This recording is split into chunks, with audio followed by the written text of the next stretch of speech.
Halo everyone, halo teman-teman semua. Selamat datang dan selamat menyaksikan video bimbingan kelompok yang membahas tentang permasalahan atau topik yang sedang terkini. Disimak ya videonya. Happy watching. Assalamualaikum warahmatullahi wabarakatuh. Waalaikumsalam warahmatullahi wabarakatuh. Alhamdulillahirobbilalamin, bersyukur kehadirat Allah Subhanahu wa taala yang telah memberikan nikmat kita sehat walafiat pada hari ini. Terima kasih teman-teman karena telah menyempatkan waktunya untuk mengikuti kegiatan pada hari ini. Teman-teman semuanya gimana kabarnya, baik? Baik. Oke, alhamdulillah kalau baik. Semoga teman-teman semuanya dalam keadaan sehat, dalam keadaan selalu bahagia setiap harinya ya. Amin. Oke. Karena kita mau melanjutkan pembicaraan lebih lanjut, alangkah baiknya kita membahas doa terlebih dahulu agar gimana kegiatan kita pada hari ini diberikan kemudahan oleh Allah Subhanahu wa taala. Berdoa dimulai.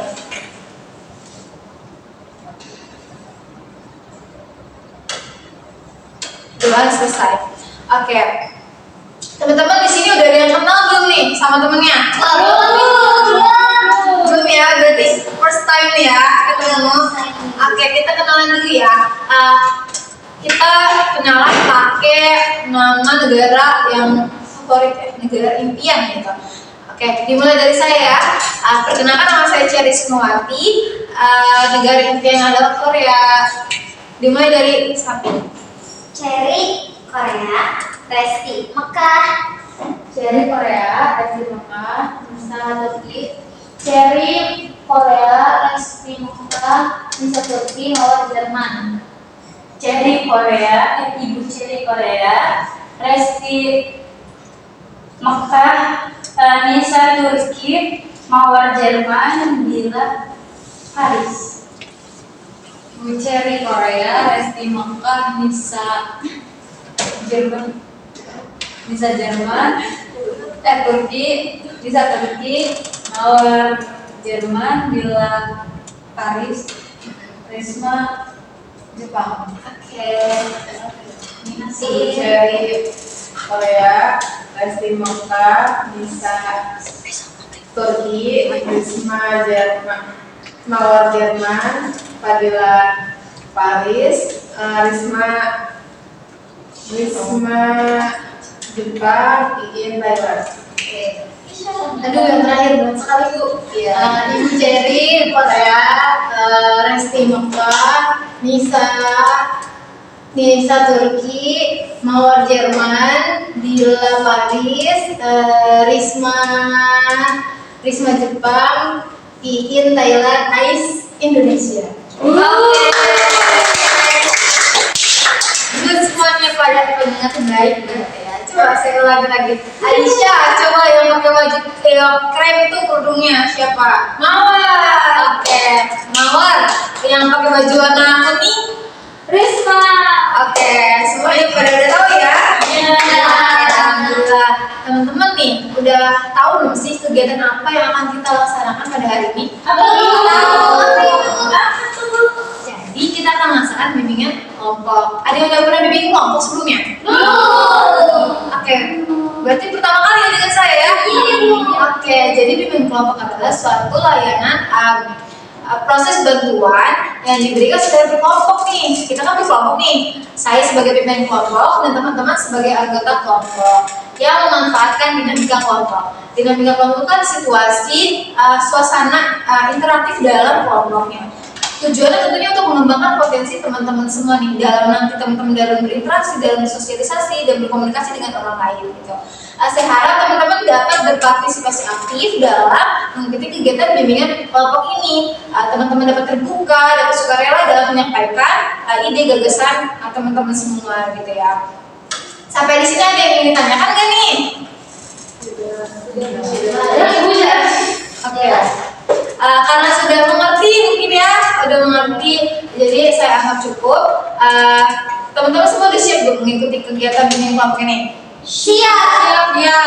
Oke, jika sudah siap, handphone-nya Mawar disimpan terlebih dahulu semuanya ya, handphonenya di silent terlebih dahulu agar kita fokus nih pada diskusi kita hari ini. Oke, jadi di bimbingan kelompok itu ada dua topik teman-teman. Yang pertama topik sama topik bebas. Topik tugas diberikan saya kepada teman-teman, sedangkan topik bebas dikemukakan nih semuanya sama teman-teman. Nah, dua topik ini berada di luar diri teman-teman ya, atau misalkan yang sedang hits gitu, yang sedang terkini.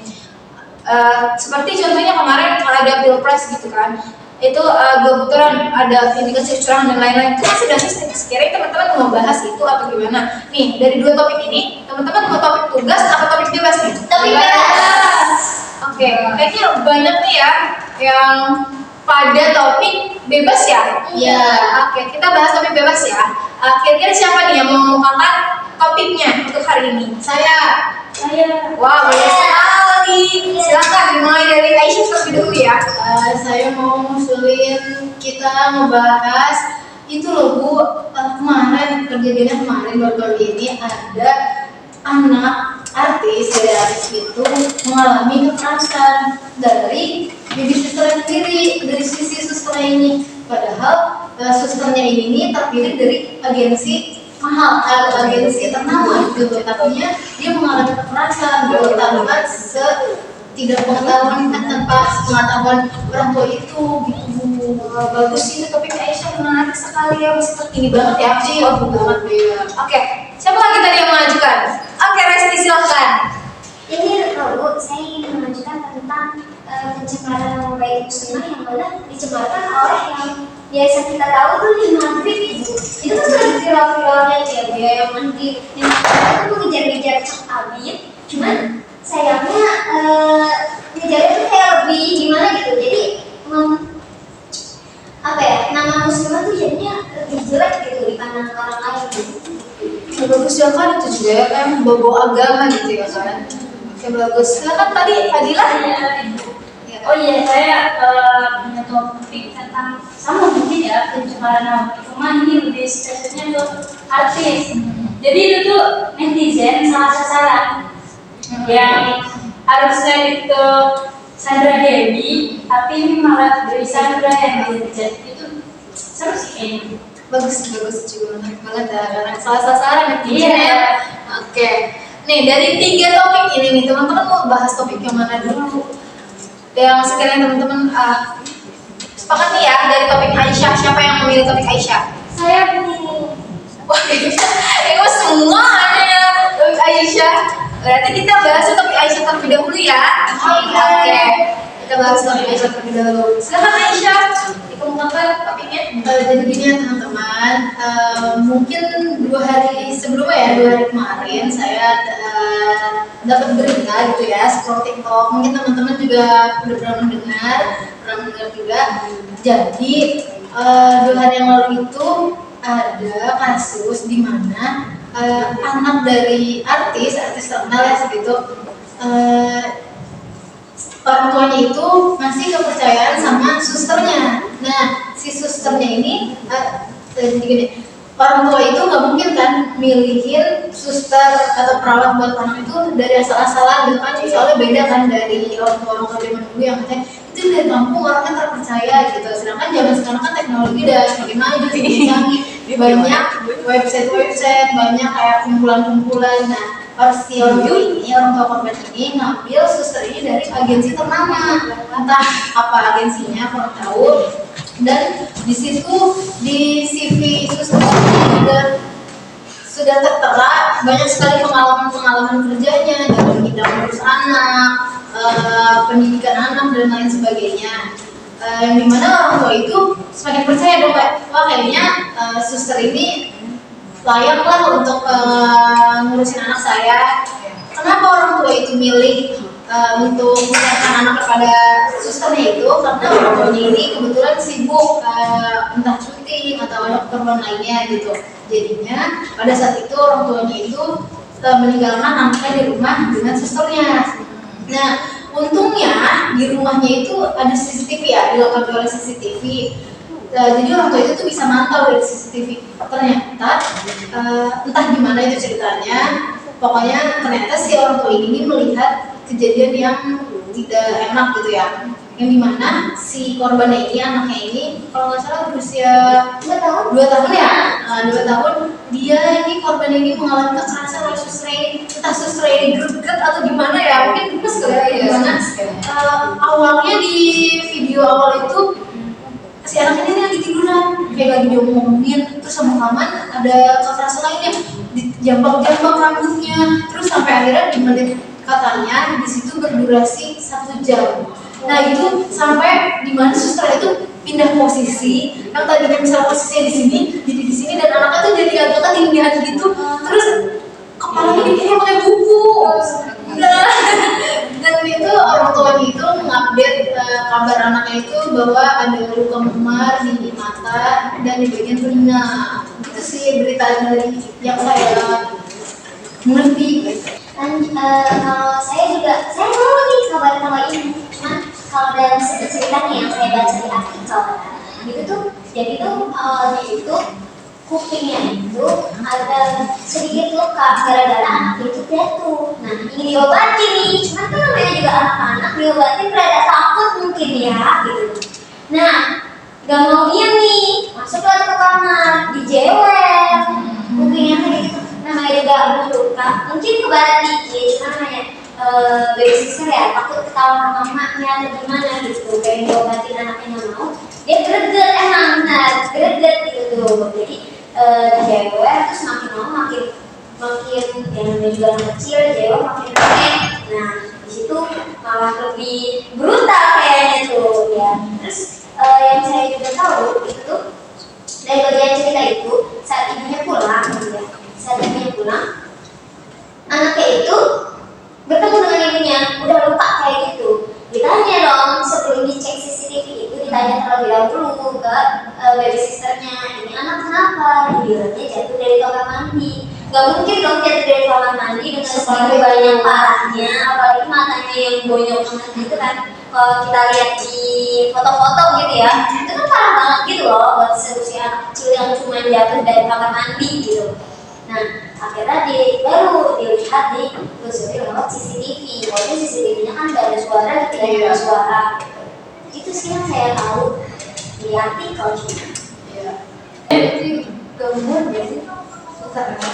Maksudnya si ini kan, si kita kan, kayaknya kayak seger-gergetnya gitu loh. Masa iya sih dia setega itu Temperamen berarti ya? Iya, temperamen banget. Bisa itu nggak sih gangguan jiwa juga nggak sih si susternya ini? Kalau menurut aku sih iya sih, mungkin ada kelainan jiwa kan gitu ya. Apalagi kita dengan mental tinggi kayak gitu. Buat orang normal kita kan yang anak kecil nggak mau diobatin atau susah kan, paling dicuit dikit aja kecil gitu tuh, dia udah nangis kejar gitu kan. Masa yang sampai dihajar begitu, kan dia masih umur 2 tahun loh gitu. Kayaknya diteriakin juga, kamu gitu. Jadi dia juga udah kayak takut ya.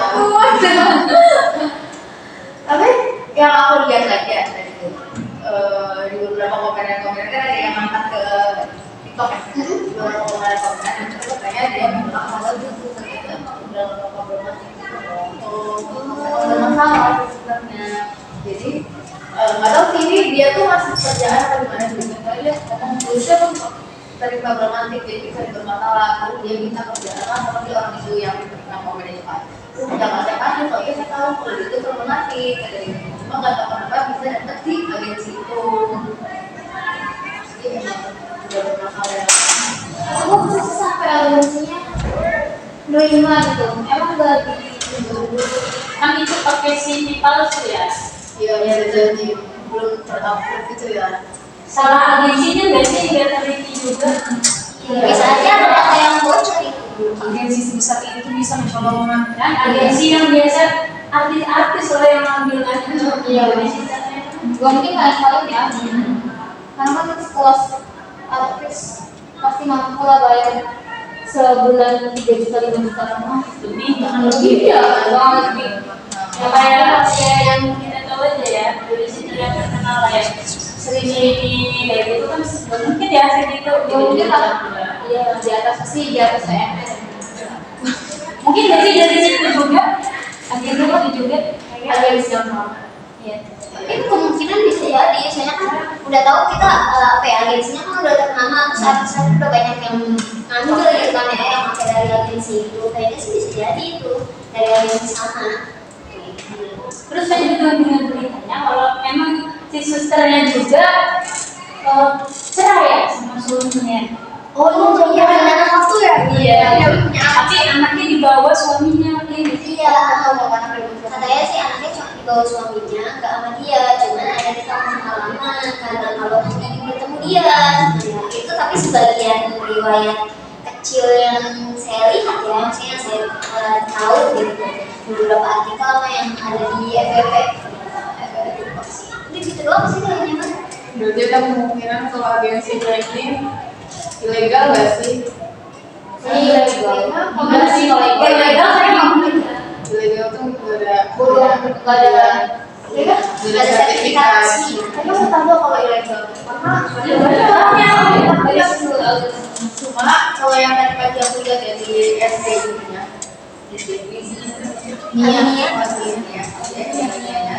Itu katanya emang agensinya juga udah lama problematik juga. Dan agensinya cuma dari korban itu, dari beberapa korban dari agensi itu nggak berani buat speak up karena ownernya itu punya power. Jadi kayak kalau speak up cuma gitu loh, bakal kalah juga. Tapi menurut kalian tuh anaknya bakal trauma nggak sih? Di sini kita pas banget. Trauma. Tapi karena mungkin orang tuanya juga itu paham gitu ya kan, saya juga pasti bakal ngelakuin sesuatu yang membuat trauma ini hilang. Oh ya? Gimana bisa? Di situ aja kan dia maksudnya kalau anak kecil harus kejadian kayak mukul segala macam masih takut dong sama orang banyak. Itu enggak loh, yang dia didatangi sama polisi. Dia ada videonya. Yang dia masih bisa kayak Yang di rumah sakit itu bukan? iya, betul di rumah sakit itu. Oh iya, masih saya terus kayak dia masih bisa selfie dengan gaya dengan bermacam-macam gaya. Harusnya biasanya kan kalau orang-orang biasanya kayak anak kecil yang trauma itu kayak kasusnya waktu yang kecelakaan yang galak itu kan. Dia kan maksudnya ya beda sih sama kasus tapi maksudnya karena kondisi trauma dia takut loh sama orang banyak, dia cuma mau sama beberapa orang doang. Kalau itu enggak gitu mereka gitu. Jadi dari orang tuanya benar-benar kayak support dia banget gitu lah supaya gak murung gitu ya. Walaupun kayak gitu juga tapi kan memori anak kecil tuh ingatnya pasti bakal ini ya bakal ingat terus sampai depannya gitu. Terus gimana tuh biar gak anak ini ingat-ingat itu terus. Berapa usia anaknya? 2 tahun? Ya tadi pernah juga ya. Kemungkinan untuk 2 tahun Enggak kalau minimal paling ingat. Tapi kalau juga ya mungkin dia anak cerdas, mungkin sambil ditambah edukasi nggak sih sekaligus si anak itu ingat misalnya anak itu kayak mama aku takut diurus sama suster lagi takut kayak kemarin mungkin orang tuanya itu bakal ngasih support nggak semua suster kayak gitu deh misalnya gitu itu cuma yang kemarin saja semoga yang ini enggak ya gitu dan kalaupun hal itu terjadi lagi, Ade harus berani. Misalnya si ibu ini ngajarin, Ade harus keluar atau gimana. Misalnya pasti kalau kayak gitu di rumah, lagi itu artis ya, mungkin banyak cara alternatif buat bisa nyambung orang tuanya entah ngobrol darurat atau apa.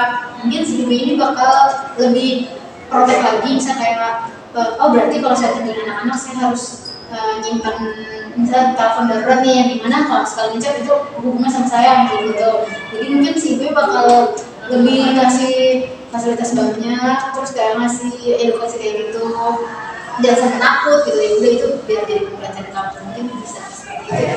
Tapi mengenai ke masalah susternya, bisa jadi itu susternya menurut pendapat saya, bisa jadi itu susternya punya depresi nggak sih? Kan dia punya ada ini ya, dia punya cerai gitu dari latar belakang yang kita lihat ya, dia punya problematik yang dimana dia pernah ngelakuin kayak gitu hal tersebut gitu. Itu pasti dia punya depresi sendiri nggak sih, makanya dia terus ngelakuin kayak gitu sampai berkelanjutan dari itu kan otomatis berkelanjutan kan, walaupun beda orang gitu. Apa sih namanya majikan ya, beda majikan gitu, itu tetap perlu kelanjutan nggak sih kayak gitu tuh. Jadi dia merasa temperamentnya ini atau gimana, ini gimana, jadi dia nggak bisa berpikir dengan bagus gitu ya, berpikir dengan logis gitu.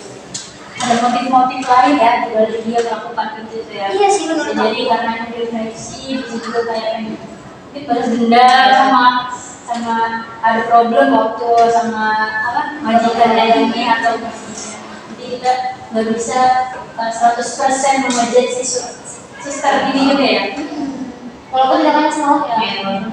Tapi pas dilihat video itu kan ada Pas dicecer iya bisa dibawa coba itu kosong gitu loh, orang kayak nggak sadar ini sih tuh ini ya, kayak nggak sadar gitu.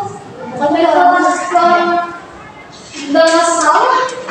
nggak ada cemasan guys. Terus bilangnya juga cuma pakai buku doang kok. Cuma karena tubuhnya setebal itu kan cuma gitu ya, buat kita yang orang normal kan itu sakit loh, gitu ya. Apalagi kan mata gitu. Apalagi saya juga pernah digeplak tapi pakai kitab sih ya, itu aja sakit gitu ya. Apalagi ini yang pakai buku tebal, sedangkan kita pakai cuma setipis ini aja, digeplak aja lumayan gitu, bikin pusing gitu. berarti menurut teman-teman tuh itu hukumannya kayak gimana kalau dan seandainya dia anak mental? Tapi kayaknya kalau hukuman ya, kan untuk katanya itu paling ada pemidanaan sama yang bertahun. Itu maksimal itu? Iya. Aku cuma maksimal nggak tahu. Tapi maksudnya kalau misalkan, tapi emang seharusnya dari pihak kepolisian pun dia tuh dicek dulu nih kejiwaan dia seperti apa ya. Ketika ketahuan, jadi misalnya kalau misalkan dia cuma di dalam sel misalnya 4 tahun udah selesai itu dia dijalankan segala macam, itu tuh bakal berdampak sama mental dia lagi, bakal lebih parah dari kemarin lagi gitu. Jadi harusnya dia dicek dulu kesadaran mentalnya seperti apa. Biasanya kalau misalkan dia ada gangguan mental, hukumannya lebih diringankan, tapi dia juga rehab buat tindakan lebih lanjut, buat lebih lagi tentang mental dia. Tapi kalau misalnya dia nggak pulih-pulih, berarti ada kemungkinan dia bakal tetap direhab aja nggak sih? Nggak bakal, maksudnya nggak dilihatin gitu aja jadi dilepas gitu ya? Kalau gangguan mental ya, ini bukan sakit, ini gangguan mental itu kan berarti udah masuk kalau dia kalau misalkan schizofren atau misalkan bipolar atau dan juga macam lainnya penyakit mental, itu kan nggak bisa sembuh 100%. Jadi sekali kan sembuh dia harus tetap mengonsumsi obat rutin. Dia harus merendahkan gitu ya. Karena kata-kata dari mereka tuh kan di situ juga biasanya tuh ada gangguan saraf juga ya, mental gitu. Nah saraf itu biasanya ada beberapa saraf ini udah nggak pernah. Jadi kalau misalkan ada orang ODGJ terus pulih nih. Nah, itu sebenarnya bukan biasa tersebut, dia tuh tetap mengonsumsi obat kayak Mas Hendra, dia bipolar kan, dia tuh tetap mengonsumsi obat, kalau makanya dia bisa sekarang kayak bermain segala macam pada akhirnya kan, tapi dia butuh itu karena obat-obat efek dari obat itu emang bikin nafsu makan, terus kayak aliando obatnya, dia kan bertahun-tahun kayak maksudnya juga ke penyakit mental ya, gangguan mental kan. Kenapa dia berhubung sekarang berhubung kayak gini ya, karena itu konsumsi obatnya mungkin dan obat yang itu emang bikin nafsu makannya bertambah berlipat dan ini. Jadi ya harus konsumsi obat rutin. Berarti kalau mental itu ya emang hanya cuma bisa pulih ya, bukan sembuh berarti. Kalau lepas obat ya dia bisa ngomong lagi, itu ada kemudian. Jadi dia aku mau pulih lah ya, dia lepas obat, dia mau pulih. Ada kamu Kalau obatnya tuh kayak lingkungan gitu, mempengaruhi lingkungan juga. tapi itu juga butuh obat. Walaupun lingkungannya baik, tetap butuh obat buat itu tadi yang ada sekarang yang ada berfungsi dan macam itu cuma butuh obat. walaupun dukungan yang mendukung gitu, misalkan dia lepas obat, tapi dukungan mendukung gitu, tetap obat itu mesti tetap konsumsi ya. Karena ketika balik konsumsi, gejala-gejala itu balik dan berarti pasti lebih parah kalau misalnya lepas obat kan. Ya, makanya mengendalikan dirinya sendiri ya dia orang lain gitu kan. Jadinya harus salah satunya kayak tenang gitu kan. Ya, gitu. Kalau balik lagi gitu ke kasus yang tadi kita bicarakan ya, itu orang tuanya juga termasuk kena mental nggak sih? Maksudnya kena trauma gitu nggak sih? Kena kalau Pasti sih nggak langsung. percaya kayak lebih sulit lagi dalam pikirannya. Atau mungkin bahkan udah lama gak usah ketemu sister. Jadi anaknya dibawa kemana-mana aja gitu ya. Iya. Jadi itu pintu keluarganya. Keluarganya. Masih ya program itu. Apa sih keadaannya bukan kayak normal ceritanya sedikit enggak itu ya Lu ke dalam bonyok ya Allah matanya nggak tahu tuh ada mata ada sinar nggak tahu tuh sarafnya ada yang copot atau gimana ada yang lagi masih bilang masih kecil gila masih rentan. telinga juga ada kan nggak tahu juga nih keadaan mental aku gimana. Berarti penganiayaan anak kayak gitu benar-benar harus diwaspadai ya. Karena kan kita naruh harus ya apa sih pendidikan kepada orang lain, termasuk baby sister kan maksudnya juga pendidikan ya, walaupun kita gaji pun harus tetap dilihat ya, walaupun agensinya tinggi gitu tuh kan kita nggak tahu gitu ya, tidak bisa menjamin keselamatan anak gitu. Karena pasti setiap tahun itu selalu ada kan ya penganiayaan anak gitu. Ya banyak banget ya. Tapi faktor apa sih yang mendasari si sering melakukan hal tersebut? Karena apa sih? Kesel gitu. Mungkin kesel gitu, kita juga yang biasa kita kalau lagi sudah jagain adik kita juga mungkin lagi gemes-gemesnya lagi apa ya tentang buat disuruh itu Takutnya ya tidur gak? Dia nggak mau tidur kan? Capek loh, jadi kalau tiba-tiba pekerjaan dia banyak kan, mungkin buat sebesar itu dikerjain dia sendiri. jadi itu pertanyaan tuh itu dia cuma ngajarin anak doang atau memang ngajarin kayak Kalau itu kurang tahu beritanya ya, cuma karena soalnya itu tuh dicapai cuma punya baby sister. Yang kita tahu kan kalau baby sister kan rata beda ete gitu. Ya kadang kan suka ada yang bedain itu baby sister cuma buat anak, ete dia cuma bantu ini apa bikin rumah gitu, memberesin rumah gitu. Itu sih kalau yang aku tahu dari beberapa berita ya. Cuman pasti kalau misalnya pembelian anak yang kasus-kasus sebelumnya yang sekarang viral gitu ya, selain mental juga gitu ya, dari karena mental si baby sisternya, mungkin juga karena dari ininya apa ya, tekanan dari atasannya gitu loh. Majikan tadi kan ada beberapa yang baby sister udah tahu nih dia baby sister cuma jagain anak gitu, tapi disuruh suruh buat satu rumah seperti halnya kayak ada juga yang banyak yang kayak gitu. iya ya kan banyak banget tahu. Kalau nggak tahu juga bisa tahu kenapa dia bisa gitu. Itu atas dasar benci kalau kesel sama majikannya. Jadi kalau biasanya ke anak gitu ya, Anak yang iya bisa jadi atau karena yang dia udah depresi udah banyak banget masalah sampai saudaranya hilang itu dia di pengasuhan bawah sadar jadi kayak gitu. Tapi kadang balik ke pribadi masing-masing sih, karena kan pribadi orang juga ada yang normal kayak kan, ada yang dia tuh kayak udah sekolah kan gimana daripada saya apain, ada yang dia gemes gitu loh. Tapi balik lagi ya maksudnya, karena dulu pernah di rumah tuh ada aku diurusan sama ayah dan sebenarnya cuma babysitter ya. Cuma emang khusus buat dari ayah aku loh, yang kerja rumah tuh semua udah sama ayah. Tapi dia tuh emang yang orangnya nggak telaten gitu, nggak telaten tuh kayak kadang diomelin, terus kadang kayak makan misalkan susah gitu, ya udah nggak dari aja dia nggak makan atau beberapa kali sakit. Tapi dari bunda sama ayah juga kayak nggak ada tekanan terus, jadi kayaknya kembali lagi ke pribadi dari seseorang. Iya sih. Jadi dari pribadinya si suster itu ya, bagaimana dia mengkondisikan emosinya gitu ya. Oke teman-teman, jadi dari topik yang sudah kita bahas nih ya, akhirnya kesimpulan yang dapat diambil dari topik ini itu apa? Siapa yang ingin menentukan? Silahkan Risma.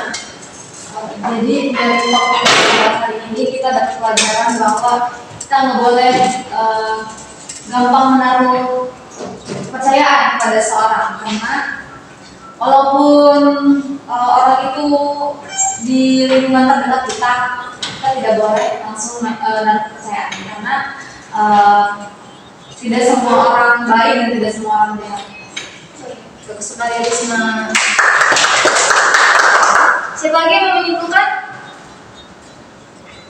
Oke, boleh bisa. Jadi mungkin apa ya, kita nggak bisa memberi kepercayaan 100% kepada orang, jangankan kepada visitor gitu ya, maksudnya terlebihnya mereka orang lain, kepada keluarga sendiri aja terkadang tuh ada loh hal-hal yang tidak diinginkan terjadi. Jadi lebih bisa waspada untuk orang. Bagus sekali, benar-benar nggak boleh langsung percaya semua orang gitu aja ya. Oke, dari udah kesimpulan nih ya, kira-kira semisal teman-teman ada di posisi sebagai ibunya gitu ya, dan kita kan sebagai calon ibu gitu ya, teman-teman gimana nih, apa yang teman akan lakukan ketika berada di posisi tersebut? Siapa yang ingin mewakilkan dari teman-teman semua?